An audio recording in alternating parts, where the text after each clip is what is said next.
33% महिला आरक्षणावरून मोदी सरकारला मोठा झटका। घटना दुरुस्ती विधेयक लोकसभेत पडलं। लोकसभा आणि विधानसभेच्या जागा वाढणार नाही।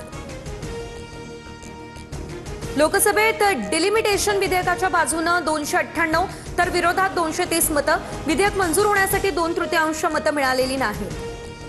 विधेयक पाडल्यानंतर आनंद उत्सव साजरा करणं निंदनीय। विरोधकांचे विचार हे महिला आणि देशाच्या हिताचे नाही। प्रत्येक निवडणुकीत महिलांचा आक्रोश सहन करावा लागेल। केंद्रीय गृहमंत्री अमित शहा यांचं हे ट्विट। संविधानावरील आक्रमणाला पराभूत केलं। हे केवळ महिला आरक्षणाचे विधेयक नाही तर भारताची राजकीय रचना बदलण्याचा प्रयत्न। राहुल गांधी यांचा भाजपवर निशाणा। संसदेच्या पायऱ्यांवरती एनडीए खासदारांची घोषणाबाजी। घटना दुरुस्ती विधेयक नामंजूर झालं त्यानंतर सत्ताधारी आक्रमक। उद्या केंद्रीय मंत्रिमंडळाच्या बैठकीमध्ये सविस्तर चर्चा होणार। ठाकरेंच्या शिवसेनेच्या नेत्या प्रियंका चतुर्वेदींचा विरोधकांना घरचा आहे।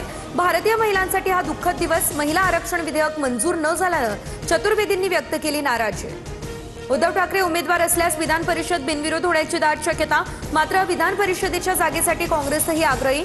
महाविकास आघाडीनं चांगला निर्णय घेतल्यास निवडणूक बिनविरोध, भाजपची ही भूमिका। हॉर्मुझ नुकीमध्ये आता